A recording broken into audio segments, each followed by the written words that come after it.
ISD requiring COVID vaccines for employees, but the Texas Supreme Court recently striking that down. Tonight, what's next in their push to get staff vaccinated? It is a humanitarian crisis. It is a hunger crisis. And it is a failure of the institutions. The recent kidnappings of Americans in Haiti prompting a Haitian doctor to break his silence. He breaks down the bigger picture behind the dangerous climate in that country. We've lost someone who was significant within the African American community because of all of his firsts, if you will, but also very significant to the American population in general. The local NAACP chapter reflecting on the accomplishments of the late Colin Powell. Live from KSAT 12, the Nightbeat starts right now. We begin with new developments in San Antonio ISD's effort to mandate COVID vaccinations. The Board of Trustees voting tonight to comply with the Texas Supreme Court ruling. Last week, that court ruled to temporarily put a hold on that mandate. The Night Team's Patty Santos reports that tonight's decision comes as the district saw a positive impact from its COVID-19 efforts. Patty joining us live here this evening. So Patty, what's next after all of this? Yeah, tonight the board deciding to ease off any push to require that mandate, the vaccine mandate for now. In mid-August, the board actually adopted a policy that would have required all staff be vaccinated by last Friday. The district reports nearly 90% of its staff has been vaccinated. The district has been on a full-fledged court battle with the governor and state attorney general over whether it's legal to mandate vaccines for its staff. Last week, the Texas Supreme Court stopped the mandate until it reviews the petition. And just last week, also, the governor signed an executive order that bans any private company from requiring workers to get a vaccine. The district leaders say they're going to continue on their mission to educate their community on the need for the vaccine. And as future opportunities come with an opportunity maybe to vaccinate our 5-year-olds to 11-year-olds, we're going to continue with that as well. But we're also going to honor our employees who are all with us today. We're all in it together, and we're going to figure out a way to move forward and keep our commitment to keeping our students and our staff and our families safe in all our schools.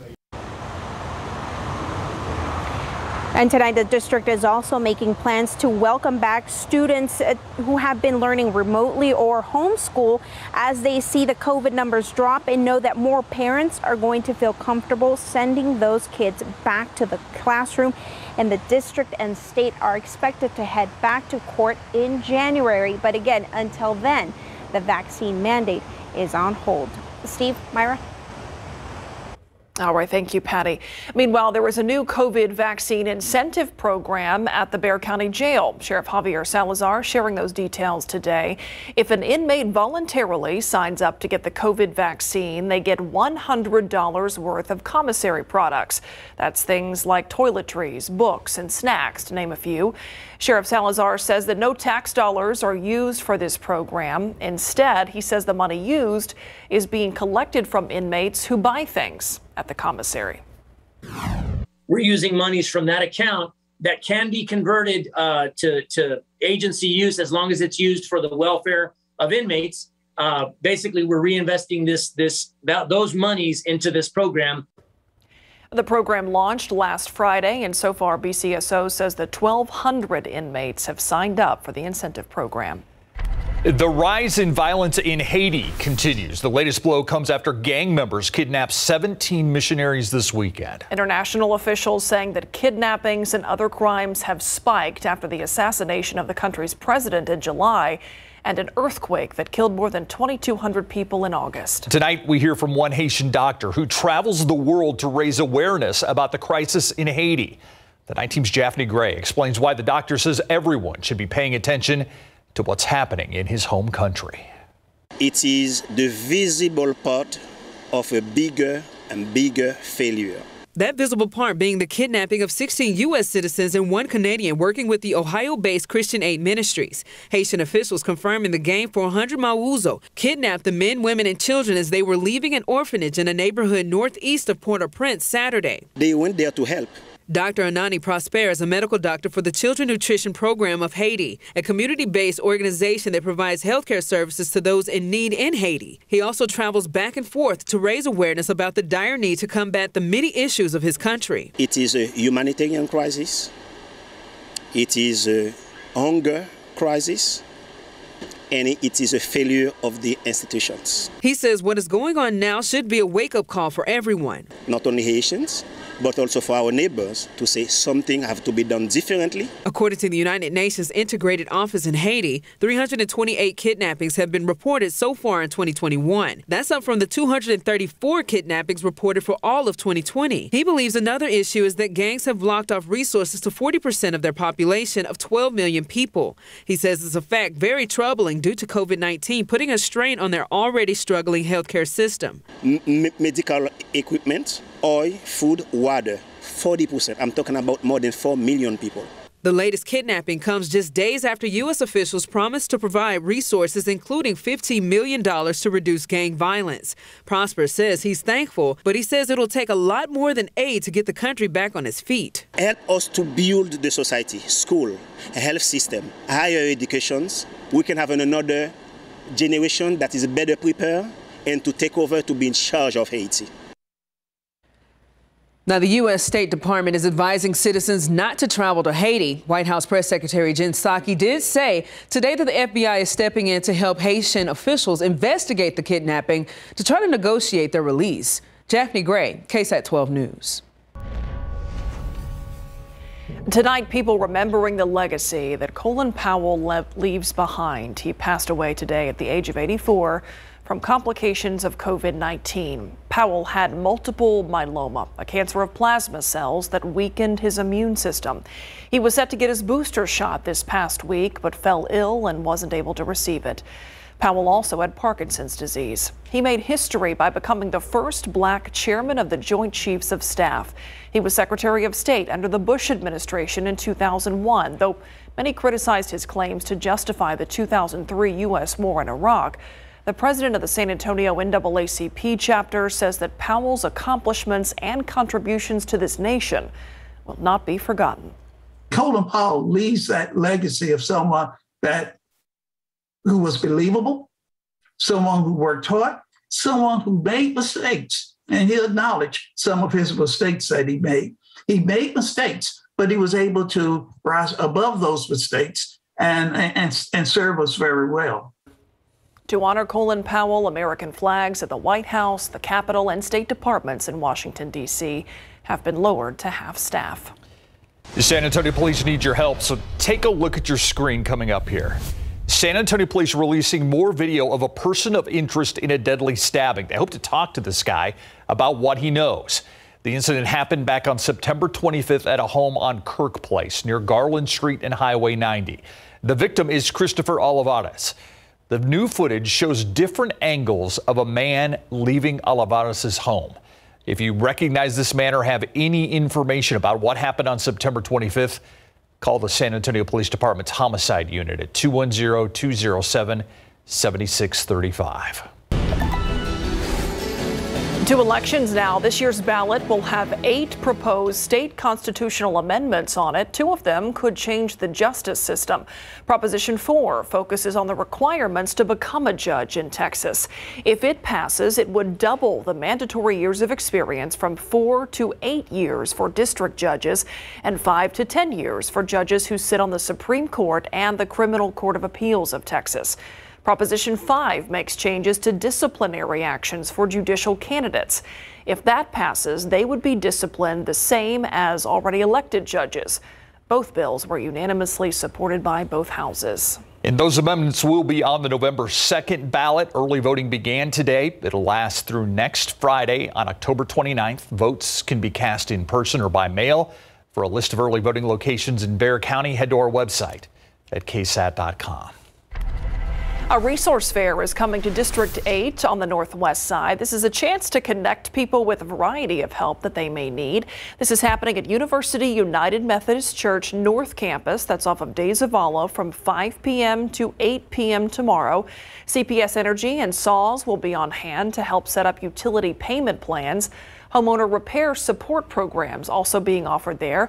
And Metro Health will be giving out COVID-19 vaccines and flu shots. There will also be food trucks and door prizes. Again, that's tomorrow from 5 to 8 at the location right here on your screen. From parents to coworkers to police officers, many protesting against vaccine mandates. We're going to break down the places seeing the most commotion. And coming up, 3 men are set to stand trial for the death of Ahmaud Arbery. How day one of jury selection went today. And next, it's a bill the governor's expected to sign, and it's aimed at transgender student athletes. Why local trans advocates saying this bill discriminates against all students, regardless of gender identity.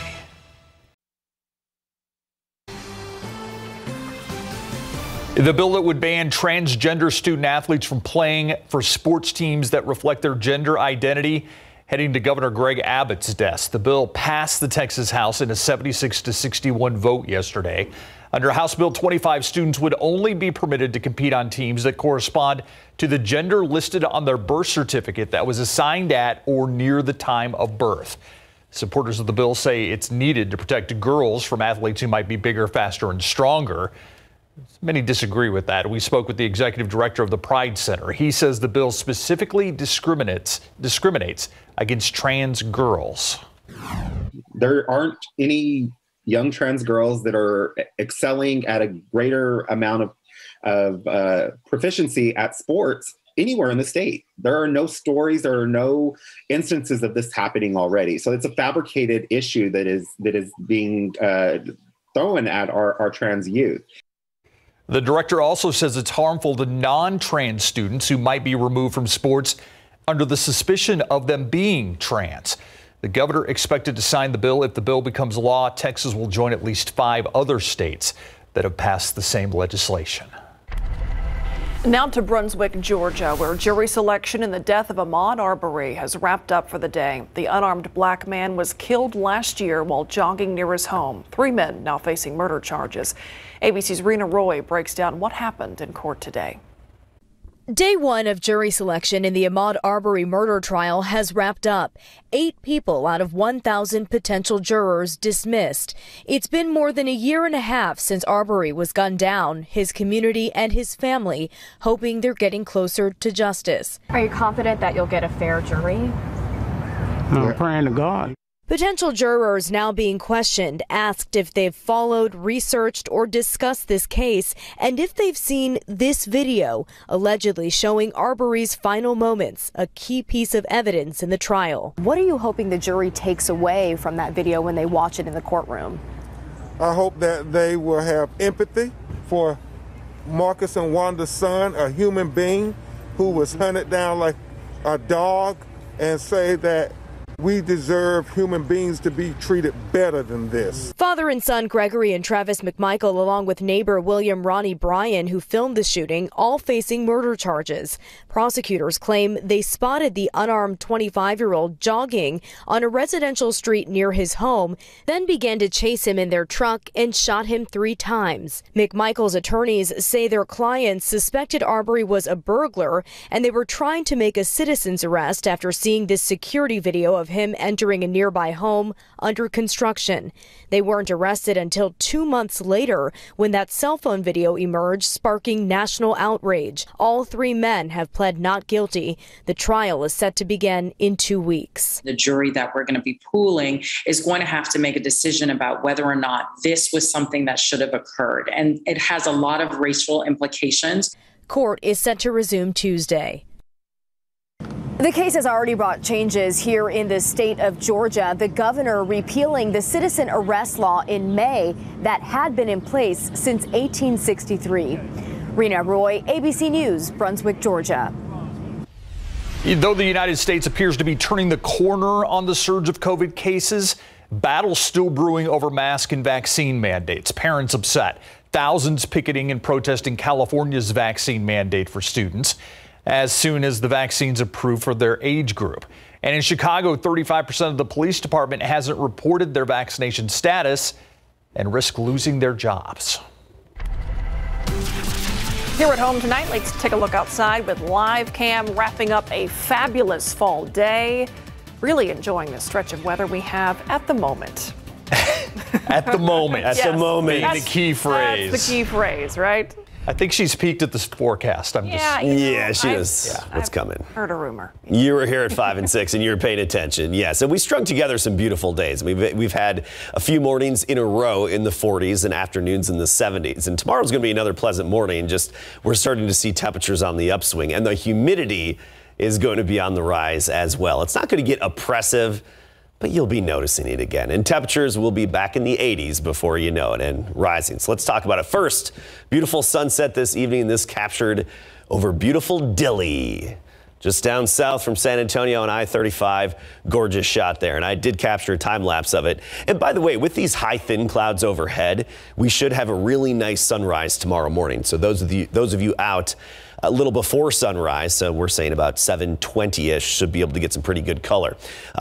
Bouncing off those clouds. 49 this morning, 77 for the high temperature, both below average. And our morning low of 49, that was actually 4 degrees shy of the record low temperature set back in 1908. 67 right now, dew point of 55. But with the southeasterly wind, these dew points are going to be on the rise. Yes, it's still comfortable outside if you want. Sleep with the windows open, no problem, other than a few allergens in the air, mold and ragweed in particular. But the southeasterly wind will gradually be pumping up our humidity, and our dew points will be rising with that flow off the Gulf of Mexico. So comfortable now, but tomorrow there's going to be a gradual increase in the humidity, and you'll just notice the stickiness back in the air, especially by Wednesday. Again, not oppressive, but noticeable humidity back in the air, not as fall-like feeling. And then by the weekend, dew points right near 70. It's going to affect temperatures too in one way, so let's talk about it. Birdie now 63 along with Comfort, 70 Stinson and Castroville. Bulverde, 66 degrees, and we're still 73 Cotulla, Carrizo Springs, Del Rio, the warm spot, and the exception right now at 76. We go to tomorrow morning. We're thinking upper 50s to near 60. So Pleasanton, Uvalde, Hondo about 60 degrees, Canyon Lake 59, Timberwood Park 57, Elmendorf 60, Von Army about 60 degrees in the morning. But with the increasing humidity, will be some warmer mornings as well. Once we get that mugginess back in the air and all that moisture in the air, temperatures just can't fall off as much at night. So mornings will be back well into the 60s, and you won't be needing the jacket or long sleeves at the bus stop necessarily in the days ahead.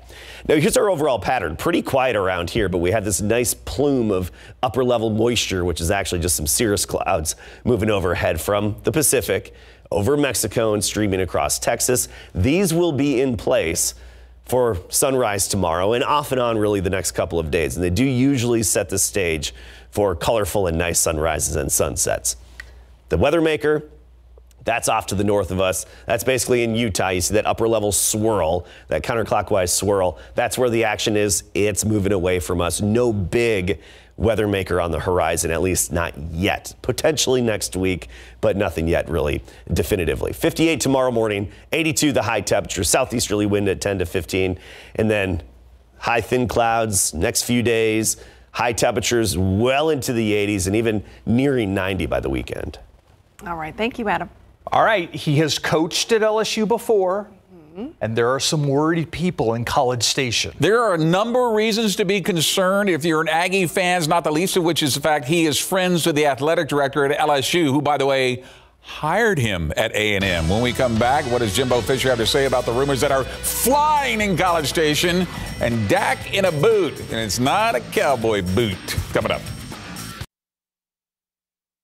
Hanks in Aggie land after LSU announced this would be head coach Ed Orgeron's final season as the head coach of the Tigers. That has sent ripples of concern through College Station since current Aggie head coach Jimbo Fisher used to coach in Baton Rouge and was part of their national championship team in 2003 as Nick Saban's offensive coordinator. And what raised the level of concern to a new level is that Fisher is friends with Scott Woodward, who hired Fisher at A&M and is now the athletic director at LSU. But Fisher wanted to shut down those rumors. He would lead the Aggies for the Tigers during his weekly press conference this afternoon. I love being here. This is the job I wanted. I'm being here. I got a great contract. I have an unbelievable chancellor, have an unbelievable president, unbelievable AD. That we're building something. We're recruiting great players. I really believe we're on the process of building something great. I plan on being here and fulfilling this contract and doing everything. My family has roots here. I got ranches here. I hunt here. I love everything about this place. And you don't, and listen, and I say that because listen, there's nothing going on there. There's nothing happening there. And I don't be disrespectful to anybody else. I coached there. It was a great place. We won national championships. It is one of the best, best places. It's a wonderful place. I love being an A&M, and I plan on being an A&M here and fulfilling my whole contract. I love everything about this place. Remember, Fisher signed an extension that increases his contract of $75 million or $94 million ending in 2031. But there's no buyout or penalty if Fisher decides to leave early. The UTSA Roadrunners are making history with each game this season following their second shutout of the season, the 45-0 rout of Rice. The Roadrunners added to their historic season by cracking the top 25 in college football, number 24 in the Associated Press poll, number 25 in the Coaches poll. Now the Roadrunners have a chance at another first in school history. Will attempt to win at Louisiana Tech for the first time this Saturday. What does head coach Jeff Traylor think of UTSA's unprecedented season? Because it's literally what I dreamed of. I mean, it's what we wanted so bad, right? I mean, Kevin Brown and I have been talking about this for a long time. The diehard Roadrunner fans, the ones that have been there from the beginning. It's what we've all wanted. And we all, Saturday, all of us, no matter what anybody says, goes, wow, this is really happening. This is happening right before our eyes, and we're grateful. How about that triangle toughness? And there are reports now, including from Yahoo Sports, that UTSA will apply to join the AAC, the American Athletic Conference that includes SMU. Pro football coverage powered by Davis Law Firm. Dak Prescott is the reason why the Dallas Cowboys were able to pull out a comeback overtime victory against the Patriots in New England on Sunday. He willed the Cowboys to that win after having to overcome a number of obstacles that put them in a position to almost lose that game. Over 100 yards in penalties, including 3 against offensive lineman Connor Williams, questionable fourth down calls by Mike McCarthy, and then Trayvon Diggs giving up a 75-yard touchdown right after his 7th interception that turned into a second pick six. Still, after tying the game at 29 at the end of regulation, Prescott withdrew for 445 yards, including this game-winning 35-yard touchdown pass to CeeDee Lamb off his back foot to escape with a 35-29 overtime victory. But Prescott was seen limping to the locker room after the game, then appeared in the post-game press conference in a walking boot after he injured his right calf. Dak decided to have a little fun with that. I figured we weren't playing for a week, so I'd give you guys something to talk about and speculate on this time. So there you go. The last throw, it just came down funny, and that's what it was. And as I said, something we checked out, I'll be fine. Can promise you that. Great timing going into the bye week, but as I said, y'all can have fun with it this week. Dak had an MRI on that right calf today. The Cowboys will next suit up on Halloween against Minnesota on Sunday Night Football. The big game and our big game coverage for Week 9 next. The big game and our big game coverage this Friday night returns to Orem Stadium on the campus of Alamo Heights, where the Mules are host the champion Chargers for the lead in District 15 5A Division II.